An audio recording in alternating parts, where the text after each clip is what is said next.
Bienvenidos, mi nombre es Martín Lozano y en esta serie de videos llamada Ya Entendí, pretendo explicar temas de finanzas, estadística y programación en R. En esta ocasión tenemos el modelo GARCH. Es básicamente una introducción al modelo y una aplicación.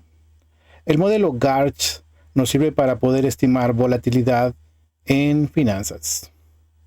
Y la particularidad es que a diferencia de los métodos tradicionales, en esta ocasión vamos a permitir que la volatilidad no sea constante, sino que vaya variando dependiendo de la evolución del índice o del activo financiero que estemos estudiando como sujeto de estudio. Considero que es nivel intermedio para finanzas, para estadística y para programación en R. Bueno, en esta ocasión vamos a estimar la volatilidad condicional del índice Standard & Poor's 500 mediante el modelo GARCH 1.1.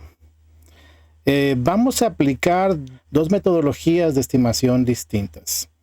Una es un ajuste por máxima verosimilitud completa y un método basado en un variance targeting. Esto simplifica un poquito la estimación, pero nos ayuda a tener resultados más robustos. Muy bien, pues iniciemos. Estos son los paquetes que vamos a utilizar en esta presentación. El tidyquant es para descargar los datos. Los siguientes son para poder organizar las bases de datos, para poder manipularlas. El ggplot para poder graficar, y la última, el scales, me va a servir bastante para poder manipular los ejes de los gráficos dentro de ggplot. Muy bien, pues el primer paso es el cálculo de rendimientos. Vamos a descargar los precios y a transformarlos en rendimientos. Mira, para poder hacer el cálculo de rendimientos, utilizo este procedimiento de cambio porcentual. En la parte de arriba tienes la fórmula, la original, y luego una pequeña simplificación. Y luego tenemos aquí la correspondiente sustitución de estos valores. Y tenemos el resultado del primer rendimiento de esta serie que he descargado. El primer rendimiento es 1.1066%. Es un rendimiento diario. Vamos a ver la base de datos. La base de datos que descargué es el Standard & Poor's desde el 10 de julio del 2015 hasta el 10 de julio del 2020. Obtengo más información de la que necesito cuando hago este procedimiento en R. Solamente elijo la fecha y el precio de cierre. Eso será suficiente. En la línea número 3 genero un contador que me va a ayudar a poder saber cuántos renglones tengo, cuántas observaciones cuento. Y en la línea número 4, el cálculo del rendimiento. Línea número 6, una tabla. En la tabla, de manera muy conveniente, muestro primero las primeras 6 observaciones y luego las últimas 2. De tal manera de que yo pueda estar confiado en que tengo todos los datos que necesito conmigo. Muy bien. Primer paso: descarga de precios, transformación a rendimientos. Te presento el GARCH. Lo primero que quiero enfatizar es que esta sigma es una sigma al cuadrado, con lo cual tenemos varianza. Cuando reportemos los resultados, normalmente nos quedamos con la volatilidad o la raíz cuadrada de esta varianza. La otra cosa importante que señalar, estoy todavía del lado izquierdo de la igualdad, es que tiene un subíndice n. Eso significa que va a cambiar en el tiempo. Y esto es importante porque el GARCH es una medida de volatilidad que va cambiando a través del tiempo, y por consiguiente se supone que va capturando los shocks y va cambiando de acuerdo a la volatilidad de los días previos.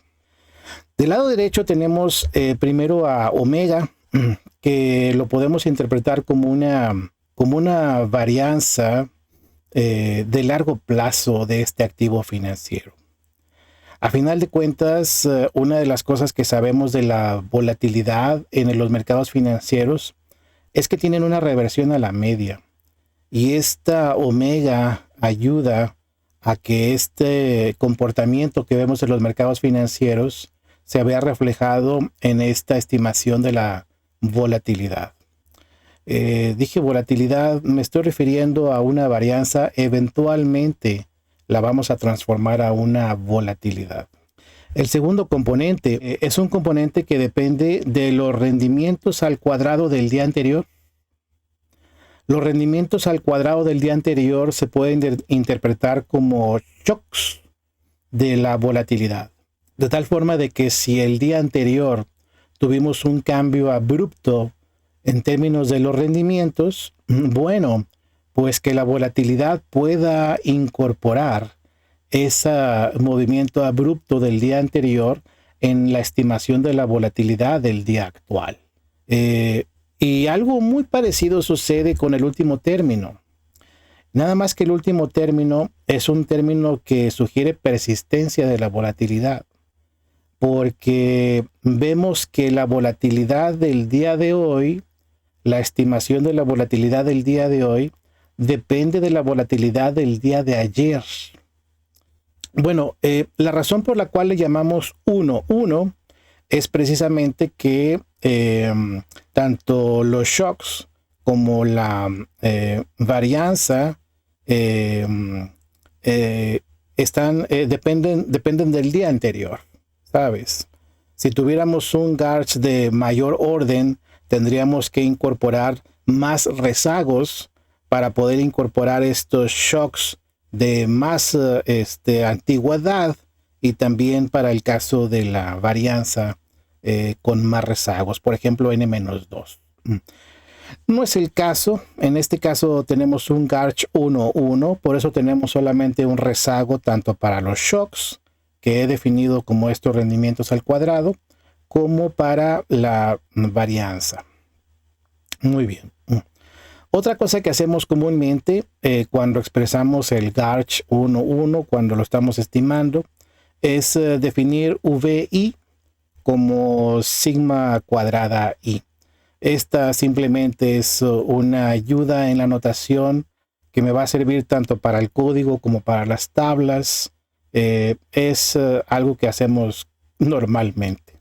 Entonces, cuando veas V, me estoy refiriendo a la varianza en este contexto del GARCH. Lo que tenemos en el código es la inicialización, así le llamo a esta parte de la metodología.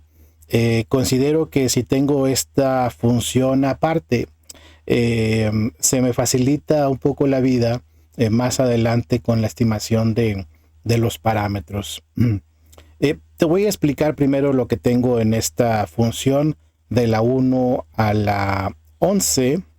Pues en la línea número 3 hacemos algo muy común, que es generar una especie de cajones vacíos, en este caso rellenos de NA, de valores vacíos, para poder después rellenarlos con los valores reales, con los valores estimados de la volatilidad.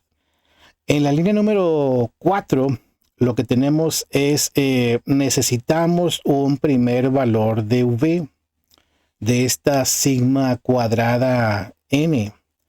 Si no lo tenemos, difícilmente podemos iniciar con este procedimiento recursivo en donde necesitamos el valor anterior para poder calcular el valor actual. Entonces, como no tenemos un valor anterior actualmente en el inicio, necesitamos un punto de partida. Y ese punto de partida es comúnmente los rendimientos al cuadrado. Es por eso que en la línea número 4 establecemos como el primer valor de la varianza, el cuadrado de los rendimientos. Pero eso solamente aplica para la primera observación. Si observas en la línea número 5, 6 y 7, es donde tenemos este procedimiento recursivo en donde necesitamos el valor anterior para poder calcular V, que recuerda es nuestro GARCH. Esa es la razón por la cual observa. Aquí tengo ya la estimación del GARCH, en donde empieza con omega, alfa multiplicada por los shocks al cuadrado, por los rendimientos al cuadrado, que es esto. Y este es el tercer componente, beta multiplicado por la varianza del periodo anterior. Y aquí tengo beta multiplicado por la varianza del periodo anterior. Esto me sirve mucho porque en la siguiente parte del código voy a estimar los valores de omega, alfa y beta. Y al estimar los valores de omega, alfa y beta, ya podría utilizar este pedazo de código para poder completar una tabla como la que tenía antes, en donde yo contemple una nueva columna para poder ubicar los valores de la volatilidad, porque yo sé que ahora van cambiando día con día. Esa es la idea. De hecho, observa. Esto que acabo de comentar, lo puedes ver aquí. Digamos que este es mi plan de trabajo. Aquí tengo la fecha, ya la teníamos. El valor del índice ya lo teníamos. El contador también lo teníamos. Previamente habíamos calculado los rendimientos, que son estos. Y en esta nueva columna que pretendo rellenar se encuentran los valores del GARCH. Como recuerdas, el primer valor del GARCH eran los rendimientos al cuadrado. Es básicamente este valor que estoy seleccionando aquí al cuadrado. Y a partir del tercero, que en este caso sería a partir de este valor, lo tengo aquí en este código, a partir de n mayor que 3, voy a estimar esta función, que es la del GARCH. Bueno, eso es lo que tengo justamente aquí. Ese es mi objetivo. La razón por la cual no lo puedo hacer en este momento es porque no tengo omega, alfa y beta. Uno de los objetivos de este video es precisamente explicarte, utilizando dos metodologías, cómo se calcula omega, cómo se calcula alfa, cómo se calcula beta. Estas que tengo aquí. Empecemos con la primera metodología. Como ves, esta función depende de los parámetros omega, alfa y beta.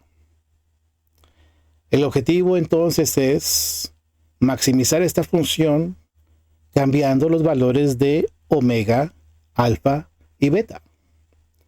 Afortunadamente R puede hacer esto de una manera rápida y muy eficiente, pero para poder hacerlo necesito decirle claramente cómo, porque hay algunas restricciones que debemos de contemplar con respecto a los valores de omega, alfa y beta. Si no contemplo esas restricciones, los valores de la volatilidad pueden terminar siendo inconsistentes con lo que esperaríamos. Por ejemplo, que me dé un valor de volatilidad negativo. En este caso, un valor de la varianza negativa, pues no tendría sentido. En fin, con lo cual es importante que sí maximicemos esta función de log verosimilitud, pero sujeta a ciertas restricciones de los parámetros que quiero encontrar. Empecemos entonces. Esta función que quiero maximizar se encuentra de la línea 3 a la línea 11. Bien, en la línea 6 es en donde tengo las restricciones de los parámetros que te acabo de comentar. Son las restricciones típicas para poder estimar un GARCH 1.1. En la línea número 11 es en donde tengo claramente la función de log verosimilitud condicional. Por ejemplo, esta sumatoria es esta sumatoria. Luego tenemos el negativo del logaritmo natural de VI y aquí tengo el logaritmo de V menos estos shocks o rendimientos al cuadrado divididos entre VI y aquí lo tengo, esto aquí. Hay una cosa que quiero señalar. Puse un negativo aquí. El primer valor que ves aquí es un signo negativo. Este signo negativo lo necesito porque la función que voy a utilizar para hacer la correspondiente maximización en realidad lo que hace R es minimizar. Entonces, si yo minimizo esta función en negativo, básicamente lo que voy a obtener es una maximización. Una vez que tengo ya en código la función que quiero maximizar, en la línea número 13 establezco los valores iniciales que R va a utilizar para iniciar esta búsqueda de la maximización de la función. En la línea número 15 es en donde sucede esta maximización. Yo le estoy llamando maximización porque es la maximización de la función de log verosimilitud, pero R muy internamente lo que está tratando de hacer es minimizar la función. Muy bien. En esta función que se llama optim, necesita varios parámetros, entre ellas los valores iniciales para poder hacer esta búsqueda de la maximización. Necesita saber dónde se encuentra la función la función objetivo, que es esta. Es justamente la que acabo de presentarles. Ese es el nombre de la línea número 3. También necesitamos decirle el método que va a utilizar.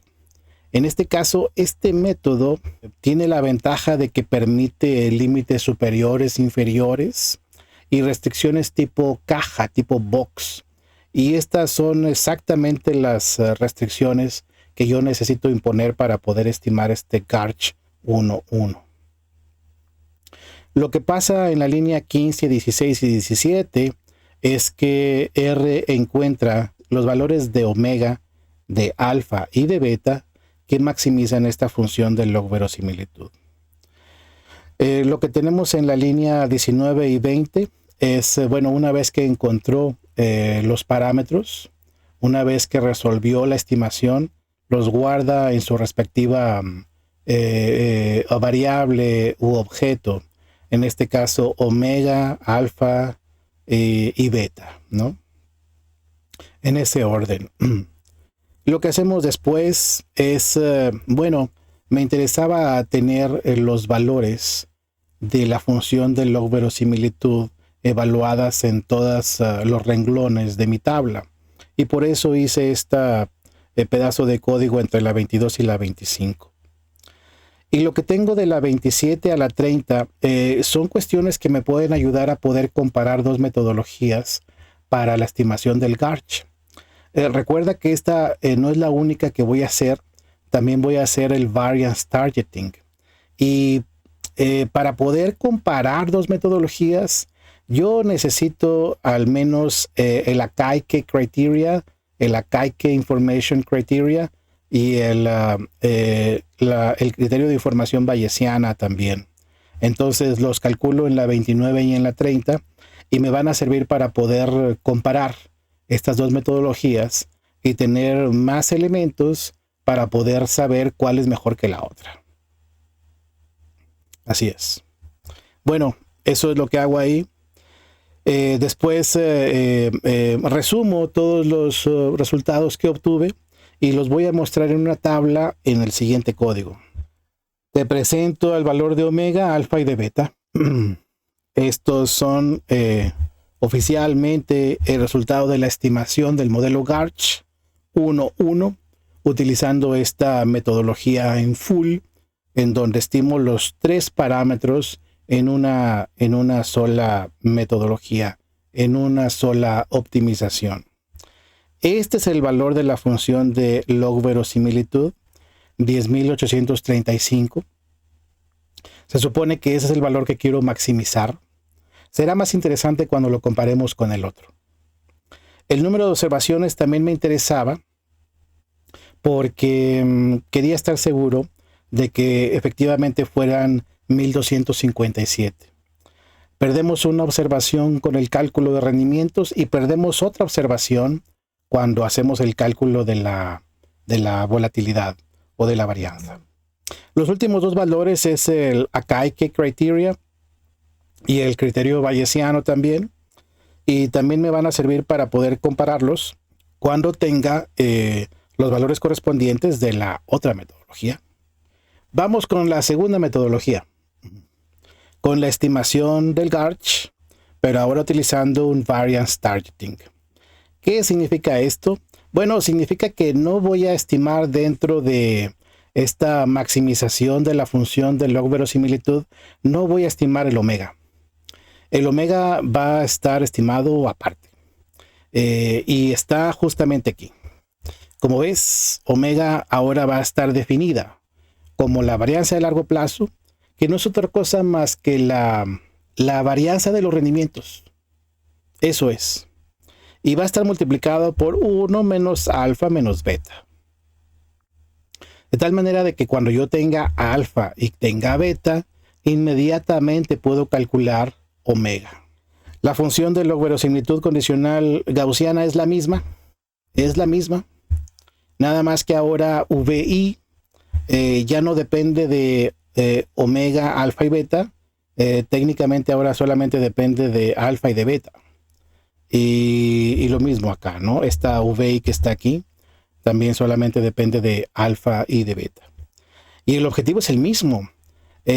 Maximizar esta función cambiando valores de alfa y de beta. Primero, ¿dónde se encuentra esta función que quiero maximizar? En la línea número 10. Como ves, en la línea número 10 tengo incluso también el negativo de esta función de log verosimilitud, porque como te había comentado antes, lo que hace R es técnicamente minimizar, con lo cual si yo quiero maximizar tengo que poner en negativo esta función. Muy bien. Lo que tengo en la línea número 12 es le estoy pidiendo a R que haga la maximización correspondiente.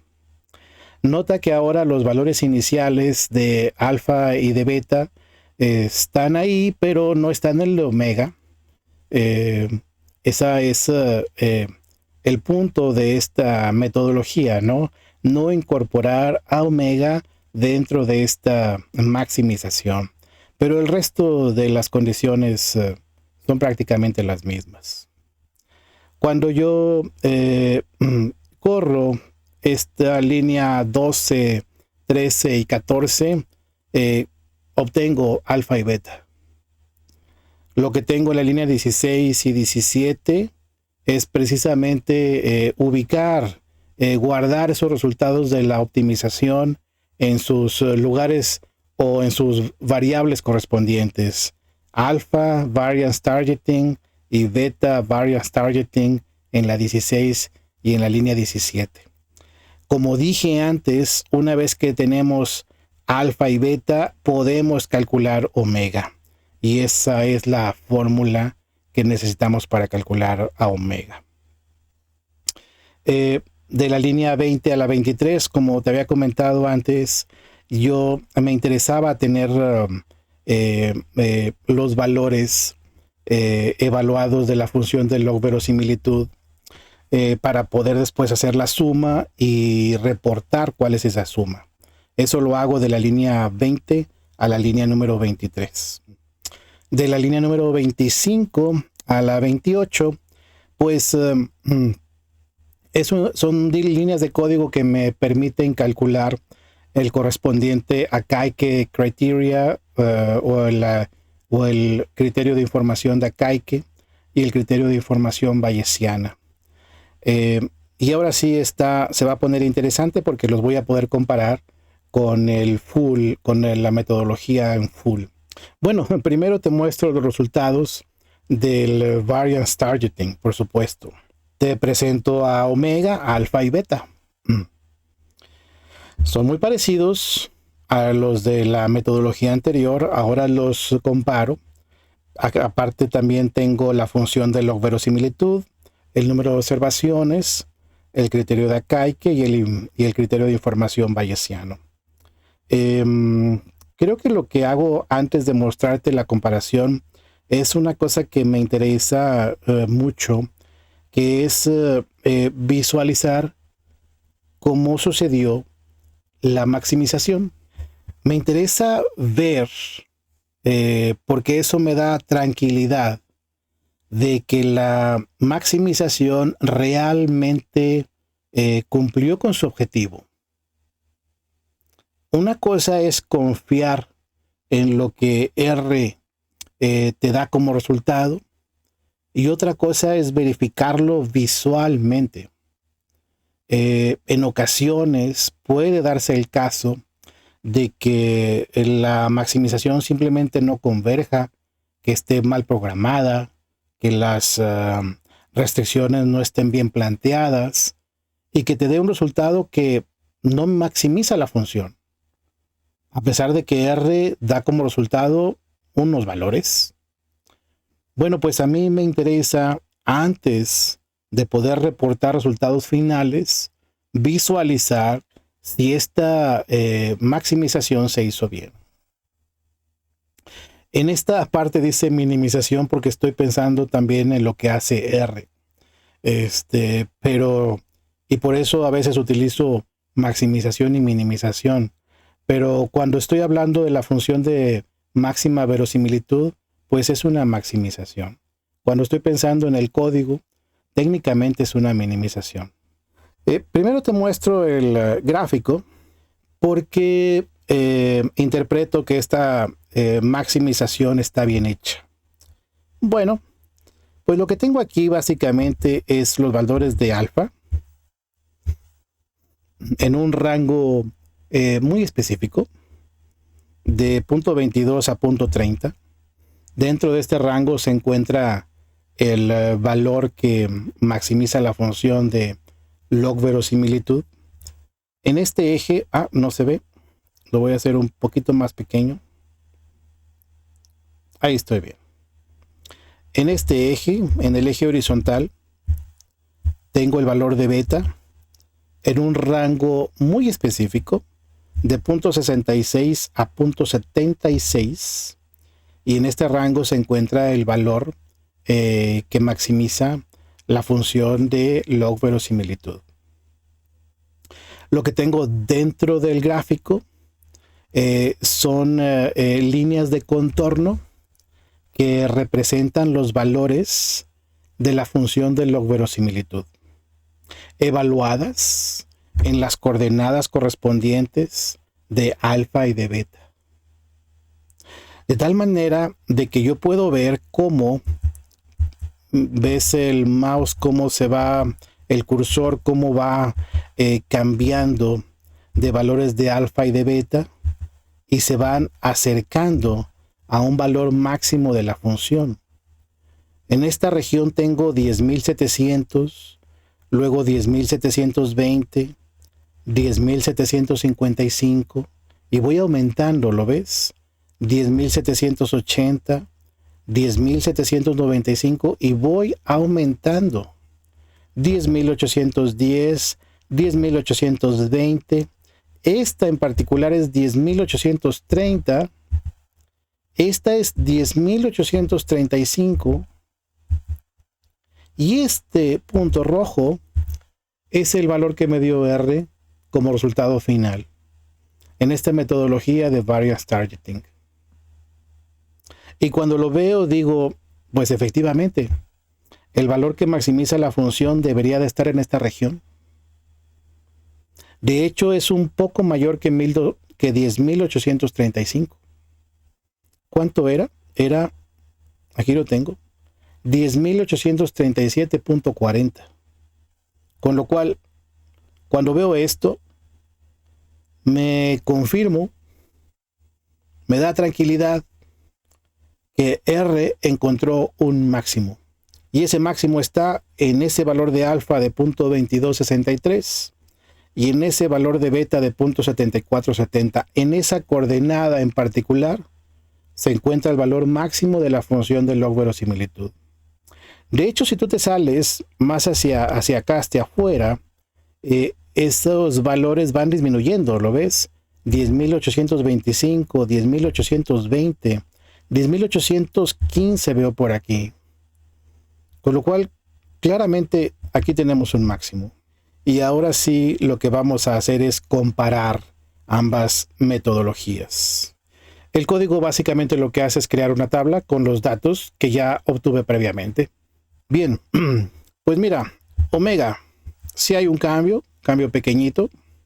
Alfa, hay un cambio en el modelo o en la metodología full, 0.2297, y en el variance targeting, 0.2263. La beta cambió también un poco, de 0.75 a 0.74. Aquí está una parte importante, la función de log verosimilitud. Queremos maximizarla.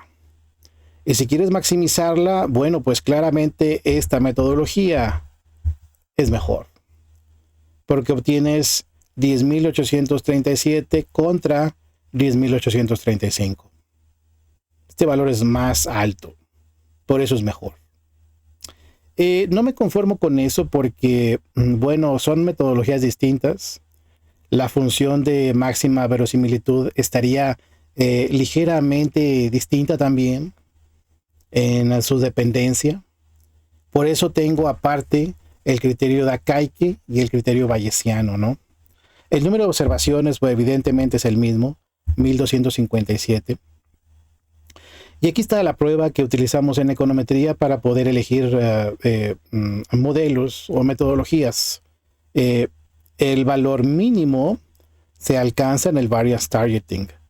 21.670 versus, en negativo, versus 21.664. Con lo cual, el valor más bajo se encuentra aquí.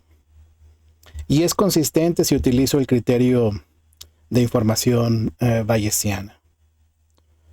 Entonces tengo varias razones por las cuales concluir que la metodología de variance targeting fue superior a la metodología full. Ligeramente, pero así lo fue.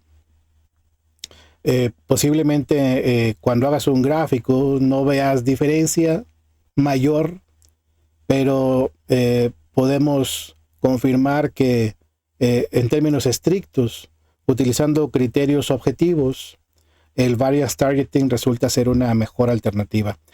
Tengo alguna cosa más. Quisiera mostrar el resultado como una tabla primero. Sí, aquí la tengo. Como puedes ver, lo había comentado previamente, perdemos una observación debido al cálculo de los rendimientos. Perdemos otra observación por el cálculo de la varianza. Esta VI sigue siendo varianza, todavía no le puedo llamar propiamente volatilidad. Este primer valor es el cuadrado de este valor, como lo había mencionado previamente. De otra manera no podrías inicializar este proceso recursivo, esta metodología recursiva que sugiere el Garch. Pero a partir de este valor es en donde empieza el cálculo del Garch. Todavía podemos mostrar esta información de manera un poco más explícita, y a mí me gustaría verlo, el Garch en su plenitud, digamos. Y para eso tenemos un gráfico, el gráfico del Garch. Aquí lo tenemos. Por fin puedo llamarle volatilidad condicional diaria.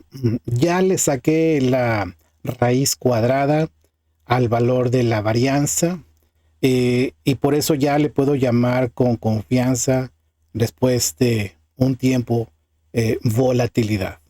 Volatilidad condicional diaria. Garch 1.1, Standard & Poor's 500, del 10 de julio de 2015 al 9 de julio del 2020. Así es como se ve. Voy a leer este texto que me parece importante para interpretar el gráfico, para poder leerlo bien. Dice: la volatilidad medida con un Garch 1.1 tiende a subir rápidamente cuando ocurre un shock. Observa, por ejemplo, aquí. Sube rápidamente, aquí también sube rápidamente, aquí también lo hace, aquí también sube rápidamente. ¿Y qué me dices de este, no? Sube rápidamente cuando ocurre un shock, pero disminuye de manera más lenta. Vamos a ver, efectivamente disminuye de una manera un poco más lenta de cómo aumenta. Observa este también. Observa este también. Y observa este también. De una manera más lenta es como disminuye. Esto lo que nos habla es de este componente de persistencia que tiene nuestra estimación de volatilidad utilizando Garch 1.1. Esta persistencia de la volatilidad es algo que observamos en los mercados financieros y que Garch 1.1 lo replica de una buena manera. También tenemos un proceso de reversión hacia la media o hacia su nivel de volatilidad de largo plazo. Y esto lo vemos aquí, mira, hay una cierta reversión a la media, es decir, a pesar de que haya periodos en donde la volatilidad es extrema, es alta, al final, cuando pasan los días, tiende a regresar a este valor que llamamos de nivel de volatilidad de largo plazo, o llamamos también una reversión a la media en términos más estadísticos.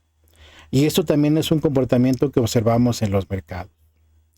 Con lo cual, Garch 1.1 es un modelo relativamente simple porque hay una gran familia de Garch.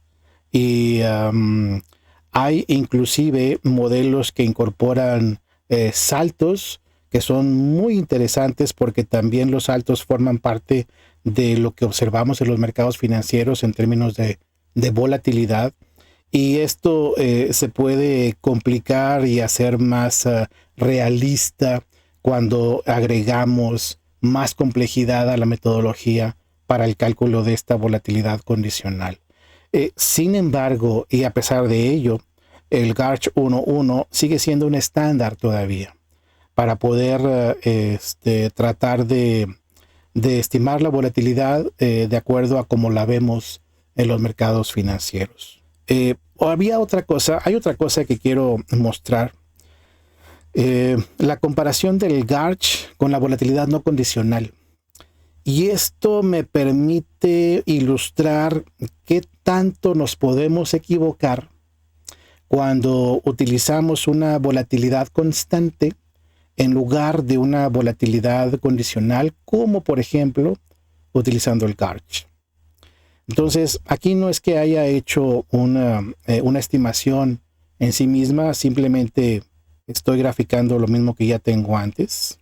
Este es el drama, digamos, que representa la elección de estimar la volatilidad como una constante, que es la línea roja, y la azul, que es la volatilidad condicional. Esto nos puede dar una buena idea de qué tanto nos estamos alejando de la volatilidad observada. Qué tantas veces estamos sobreestimando y subestimando la volatilidad si utilizamos una volatilidad muestral típica, ¿no? Con lo cual, bueno, pues esta es una invitación también a que podamos considerar cada vez mejores formas para poder estimar la volatilidad de los mercados financieros. Y esta es una de ellas, Garch 1.1. Para concluir, bueno, claramente el modelo de Variance Targeting presenta una mayor log verosimilitud y menores valores de Akaike y del criterio de información de Akaike y del criterio de información bayesiana. Eso claramente fue así. Y sucede en buena parte de los casos. Por lo tanto, seleccionamos Garch 1.1 con Variance Targeting. Bueno, pues con esto concluimos otra edición más de nuestra serie de videos Ya entendí, dedicada al modelo Garch 1.1 para estimar la volatilidad en mercados financieros. Espero que haya sido de utilidad. Muchas gracias. Hasta la próxima.